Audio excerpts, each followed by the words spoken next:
Are you guys ready for some reading? Because you goddamn better be, because this is lore dump time. That part after the first chapter or so of an RPG where it's time to explain everything. Jaren the Scholar. Oh my god.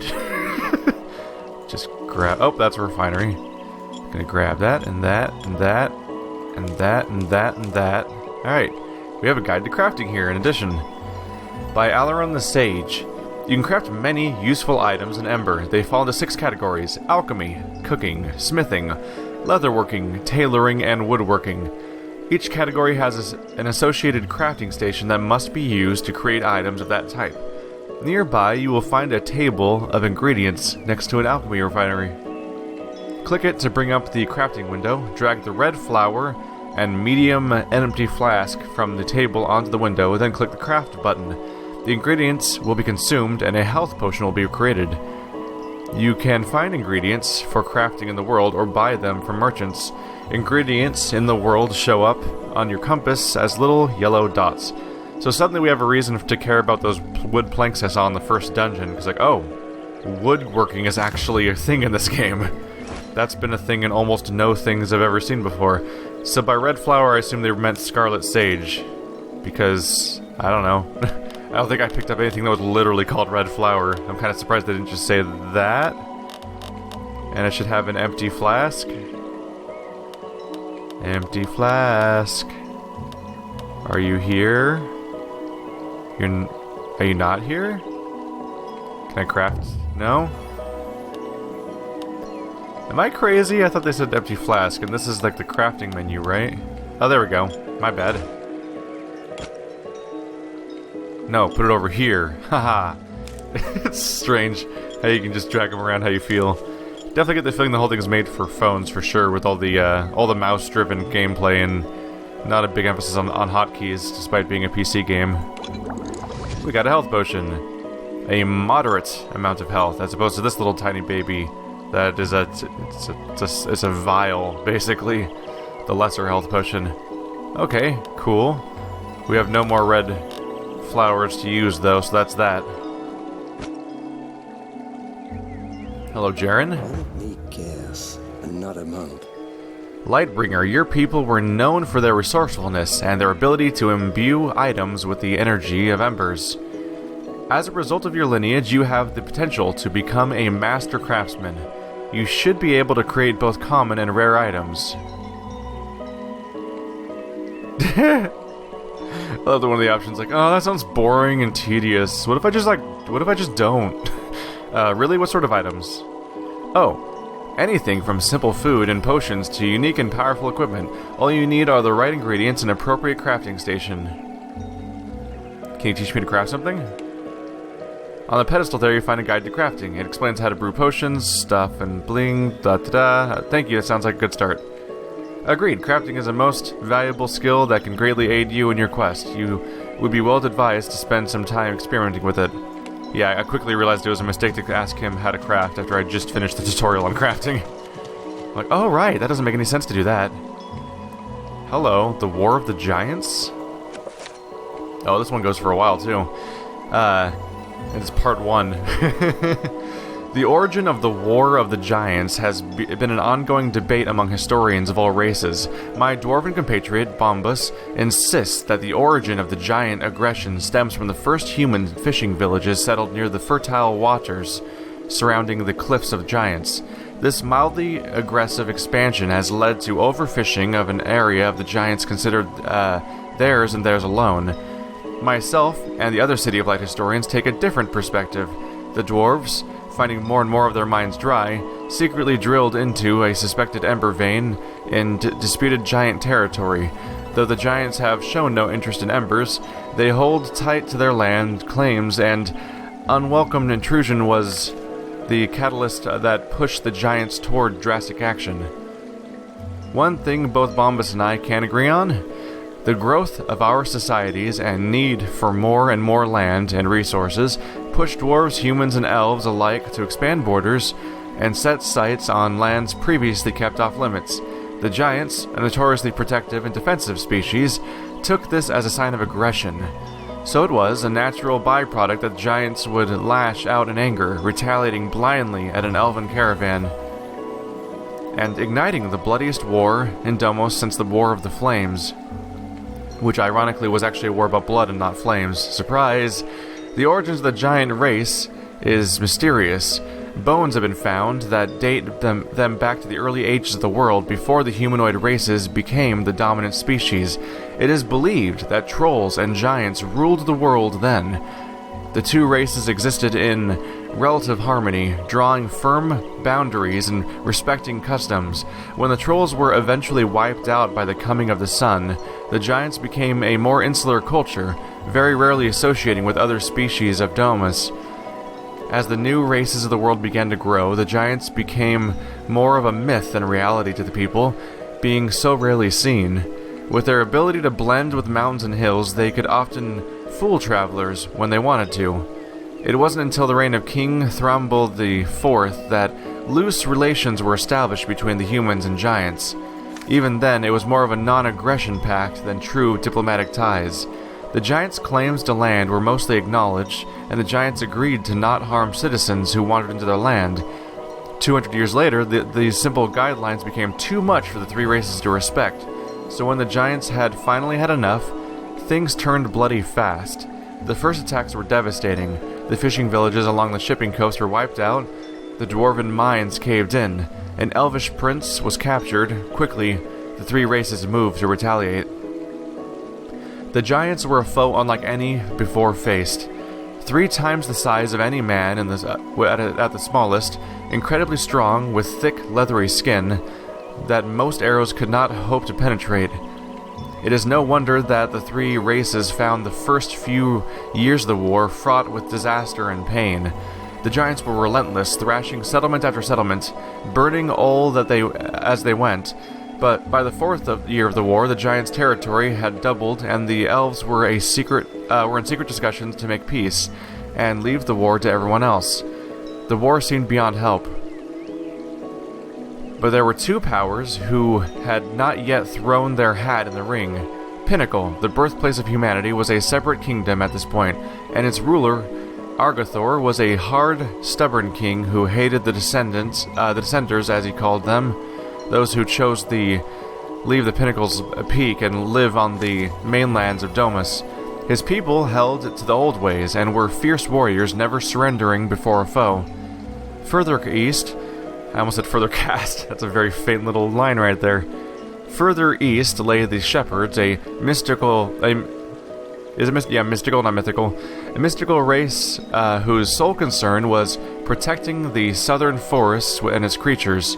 Not known as a violent or even combat-capable species, they had been largely dismissed historically, which was much to their liking. But the War of the Giants left no creature alone.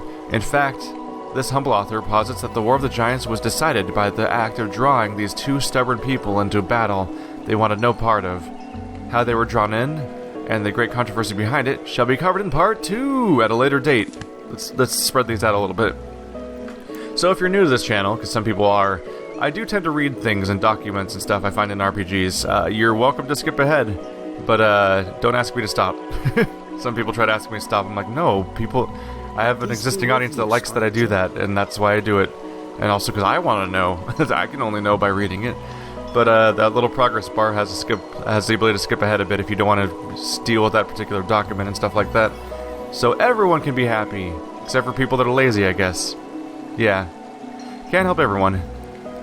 Wendell the Scribe says, "Hello, Lightbringer. I am Wendell, Surma's personal scribe. In addition, I'm an amateur historian and map maker. I'm no Gerald Wembley, but I consider myself quite knowledgeable. Anything you wish to know? Can you tell me about the War of the Giants, which took place entirely while I was in the Void? It is a long and complicated war. The books by... Are you just telling me... Oh, I wasn't sure if he was just telling me to read the book or not. The books by Wembley on the bookshelf here cover in great detail. I'll give you the basics, though. Toward the end of the 4th Age, year 1933 to be precise, the 3 races were in a period of unparalleled land expansion, driven by prosperity and desire for more embers. Greed, an unquestioned ally in any war. No doubt, eventually the 3 races began to encroach on the Giants' territory, which This really is the same stuff again. Alright, I gotta get going. Yeah, it pretty much is the same dialogue as what I just went through. Not a monk. If I already started the detailed version, I might as well finish the detailed version as opposed to getting the cliff notes. Spoilers! Oh, there you are. Or are you? Can you feel it? Feel what? Oh my goddess, I'm tingling all over. You must feel it, no? Have you been eating nightshade? Not since lunch? No, Lightbringer.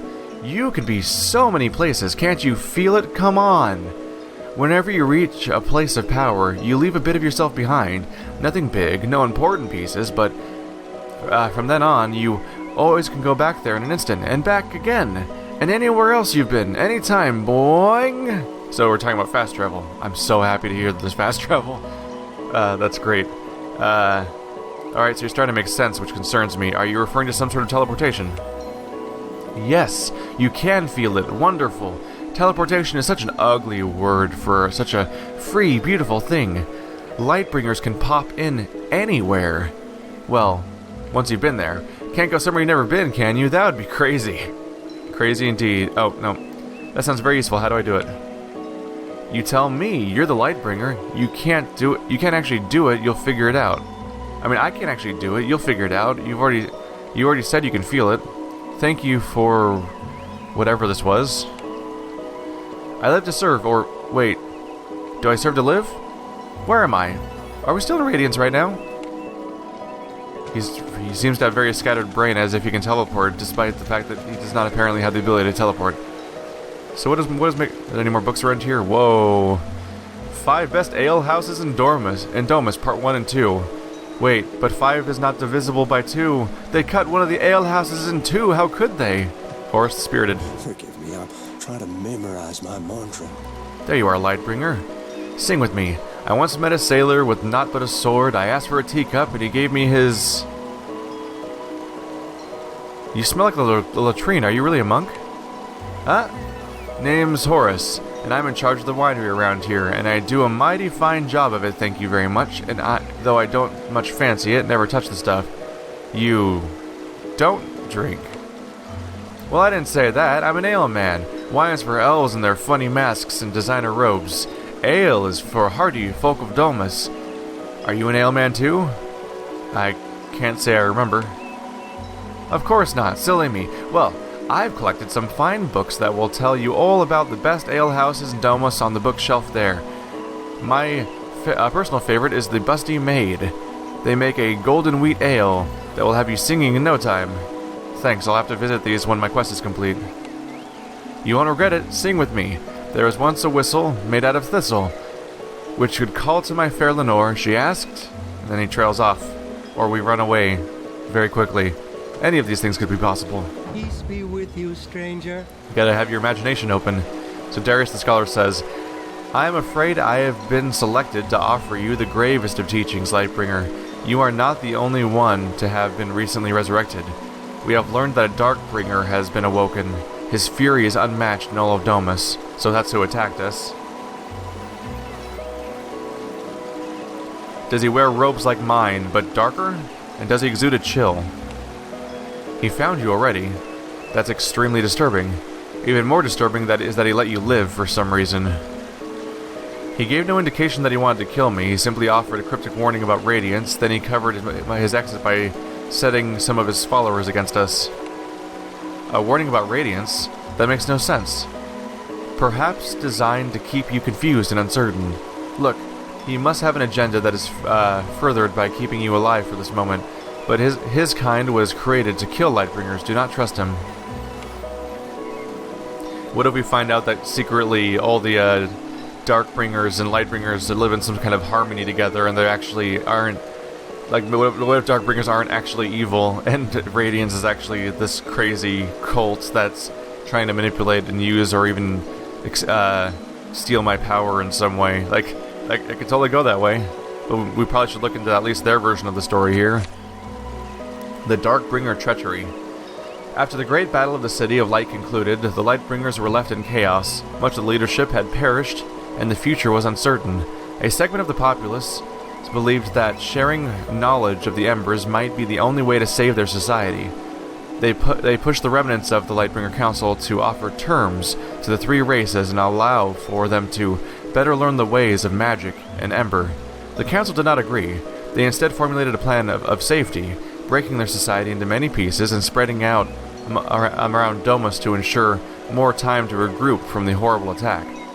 The plan had merit. Given time, the Lightbringers might have been able to rebuild their numbers and ensure the ultimate survival of their race. But the dissenters did not follow the plan. This sect of Lightbringers did not go to their planned hiding spot.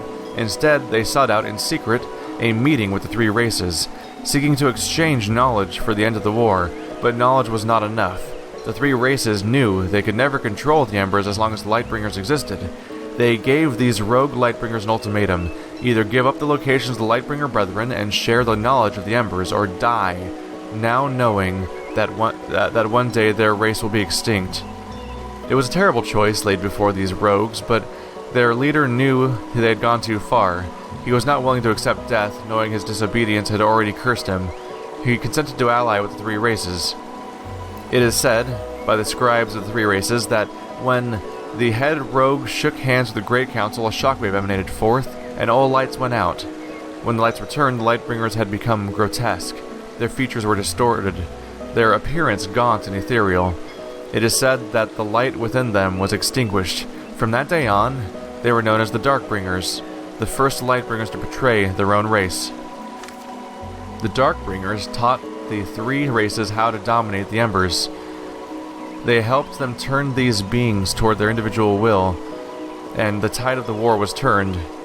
Hideout after hideout fell to the three races when the war was drawing towards its hurried end. The Lightbringers were furious. They knew they had been betrayed, that they had no hope of sustaining their race unless they eliminated the Darkbringers. As the war drew to a close, the Lightbringers staged their biggest offensive in many years, initiating a surprise attack at Harvest Plains. A spectacular battle ensued, the magic lighting up the night sky like a day the sun first appeared. When the dust settled, the Lightbringers had dealt a serious blow to the Darkbringers, sending them into full retreat. However, much like at the City of Light, the cost was too great. Many years later, this battlefield, on which thousands of Lightbringers and Darkbringer bodies were buried, would sink into the swamp-like lands that developed, becoming the haunted Bog of Souls. With the Lightbringer force severely weakened, the three races increased their raids to potential hideouts. It was not long before the war drew to a close, and the Lightbringer race was seemingly wiped from the surface of Domus. The war, and specifically the Battle of Harvest Plains, also left the Darkbringers severely weakened. Their treachery had come with a price. In the end, they would suffer the same fate as the Lightbringers. Once the war had concluded, the three races saw no use for the Darkbringers, believing their ultimate danger to outweigh their potential usefulness. They struck decisively, and after a long battle, the Darkbringers were no more. There is a great rumor that when the battle was clearly lost, the head Darkbringer was cornered. As the men advanced against him, he started to laugh, a long, crisp, clear laugh full of both mirth and abject rage. The men paused, momentarily fearful. Darkbringer spoke these words: Once more the vengeful child has struck down its master. Together, we could have ruled all, but your hate knows no bounds. It will bring about your destruction. You think you understand the Embers? You have no idea. This pride, this petulance is your downfall. Strike me down if you must, but no, I've already won. And strike him down they did. It was only many years later, as the Embers began dying in greater numbers, that the three races realized what he meant. There was a finite supply of Embers, and their inability to coexist with them was pushing them towards extinction, and the world of Domus towards its most pivotal moment in its long history. Whoops. Killed all the Lightbringers and all the Darkbringers. Now they're trying to use Ember power that they don't properly understand, and they have no remaining people to use for guidance. Not a good ending for them, is it? That's a big old technical foul right there. Okay, let's head on back since we've talked to the NPCs themselves. So if that story is accurate, and that's always a question with some of these Western RPGs, they'll often have long histories that are entirely fabricated, and you find out later, but you never know for sure. Until, either the game ends or a plot twist happens. If that is true, though, then that means the Darkbringers really goofed it, because they betrayed the Lightbringers, potentially dooming them when they may have had more hope as a unified whole. But then they also went to war with each other, wiped each other out, and then what was left of the Darkbringers also got wiped out by the people that they were betraying them for in the first place. So basically, there was no win. There was no gain from doing so. Having you here gives us a great deal of optimism. Now that you have spoken with the scholars, we should help you regain your intrinsic powers. How can I do that? Speak with Corra, Corin's sister. Corra is the one who researched the resurrection ritual that brought you back to us. She knows of another such ritual that we believe can restore your powers. You'll find her in her home, west of the main hall. Corin, prepare yourself. She is disturbed, as you must have anticipated. Corin, what's this about? It has been a very long and tiring quest. Can I be excused? Your hesitance is disconcerting. This is not the time to avoid conflict. We understand the noble intent behind your foolish gesture, Corin, but where you see selflessness, Corra sees something else entirely. Now don't compound the problem by keeping her waiting. Should we hear screams of pain, we'll send someone to save you. We'll talk to her once. This will not be pleasant. It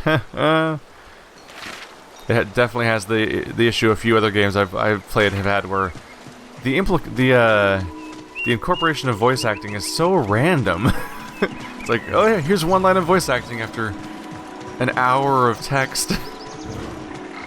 Rael says, oh, he's just cutting us off here. Excuse me, Lightbringer, I have something to ask of you. I'm sure you noticed the Undead in the Barrows. Your people created wards against that type of corruption long ago, but it seems their power has waned. I believe they can be restored by simply placing an ember of each color on the 4 altars within. Would you be interested in helping me at the task? Absolutely. Ancient Lightbringer burial sites should not be filled with the undead. Thank you so much. There are 4 altars in the Barrows total, 1 for each color of the ember. You just need to go to the altar, find a nearby ember of the correct color, and place it on top. Be aware that some of the doors in the Barrows are still locked, but luckily, Corra holds the master key that will grant you access. You should speak to her if you haven't already. Oh, we're talking about going right back to the first dungeon then, and wrapping up where we were. I can't wait much longer. Oh, there's an ember. Oh, I can't use that. I can't interact with the blue ember, so it must be something integral to her. I'm deeply honored to meet you, Lightbringer. Of course, I would have met you sooner had my brother not betrayed me, sneaking off in the dead of night like a criminal and stealing my one moment of glory. Ah, I see. The rash action Surma spoke of. Glory? Have I ever in my entire life wasted a single thought on glory? Corra, I did it to protect you. With the bandits in the northern forest, your impetuousness would have been your downfall. I stood a better chance of sneaking in. You would only invite the battle for its own sake. Corin does bring up... I don't need your protection. If anything, you need mine. You had absolutely no right to steal this honor from me. None. You knew what it meant to me. And you did it anyway. So you were the one that was supposed to resurrect me? It may as well have been real. Resurrecting you was my task. I have been preparing it for months, and looking forward to it, and he knew it. I feel your brother's intentions were true. I would rather have you here, alive, than have you lying dead in that barrow on your way to fulfill your destiny, even if you remain furious with me forever. Corin, I understand, but perhaps then... Alright, Corin. I've heard what you've had to say. That's it. That's enough. The Lightbringer's here, that's all that matters. Yes, let's... best to set this aside for now. Surma told me that you may know how I can regain my Lightbringer powers. Fine then. After resurrecting you... Didn't know about that part. You cut me off, Corin. You're being rude. After resurrecting you, as was my duty, I had intended to take you to another part of the barrow to reunite you with your Ember companion, but, as we all know, Corin decided to grow a pair of maces at my expense. Oh... So as expected, the Ember was right there in the other half of the ruins that we didn't have access to. which I think I called last episode, actually. And, yeah, Corin done goofed pretty hard. So we need to travel all the way back to the Barrows? We can use your teleportation magic to get there quickly.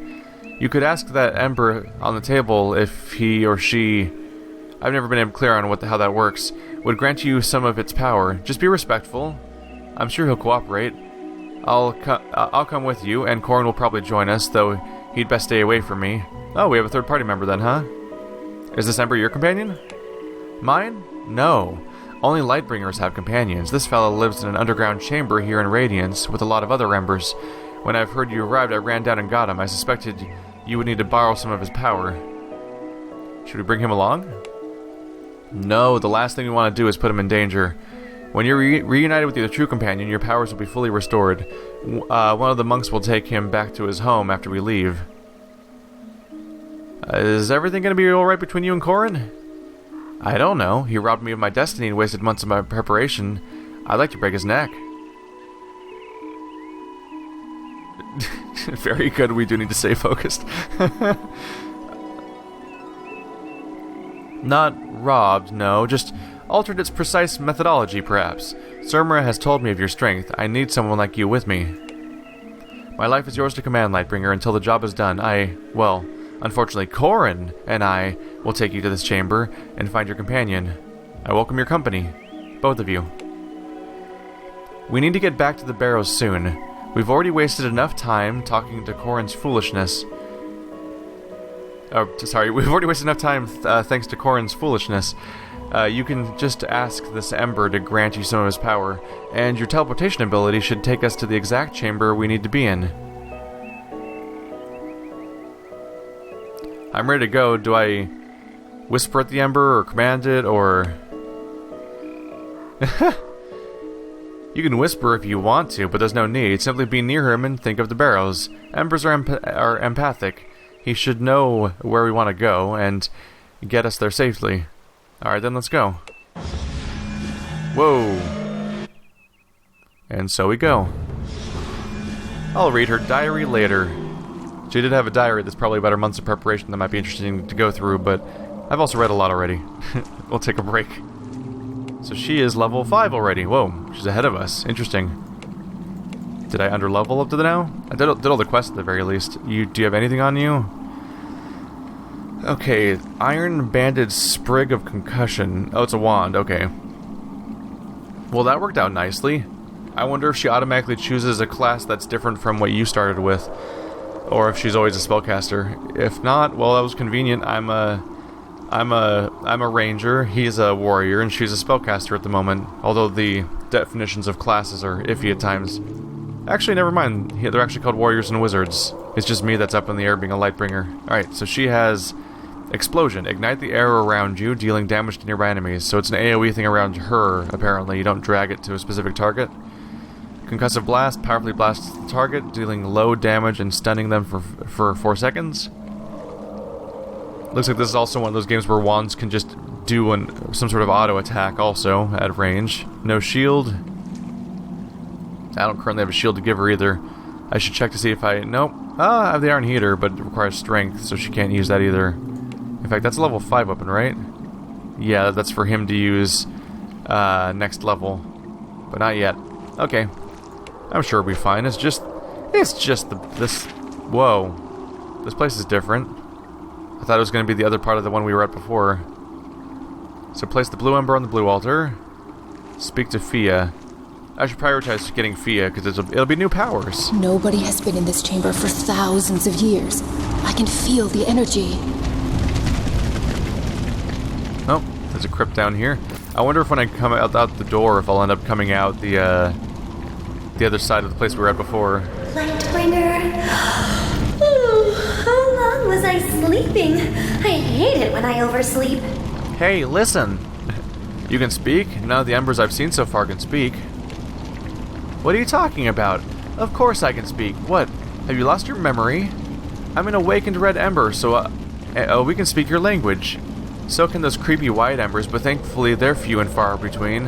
And then there's the blue and green embers. They're pretty shy and quiet, awakened or not, and you don't remember any of this?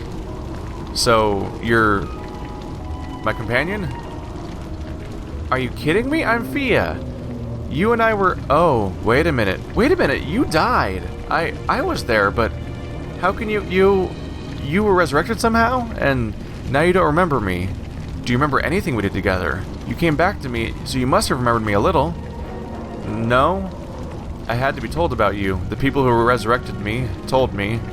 They're helping me regain my powers. I'm sorry, Fia.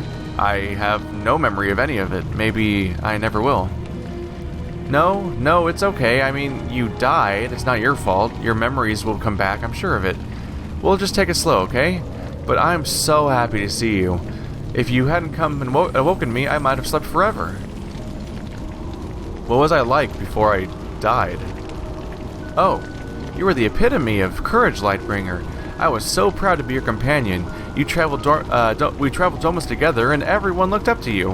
When war came, you defended them and me from harm as long as you physically could. How did I die? It was in a battle like I've never seen before. You were commanding a small group of Lightbringers against the 3 races and the Darkbringers. You led them brilliantly, and you fought like a madman, but you were so outnumbered, and that's when it happened. We Embers were brought here after the battle by some kindly humans. Can you tell me about the times we spent together? Oh, we were a magnificent team. We would travel from one end of Domus to the other, mediating disputes between kingdoms, leading armies of farmers and miners against the oppressive governments. We were famous in a way, but we still found the time occasionally to just find good homes for abused Embers. Maybe we can do it again someday. We'll talk about this later. Right now, we need to focus on regaining my powers. Of course, it's depressing here. I'll be glad to never see this place again, but first you'll have to find the lantern you constructed for me originally. It's the only way to safely transport me. Where can I find it? It's probably somewhere in this chamber, but I doubt it'll be lying around in plain sight. I'm sure those who interred us here wanted to keep it hidden, so others couldn't simply carry me out of here. Just look carefully, and bring the lantern back to me once you find it.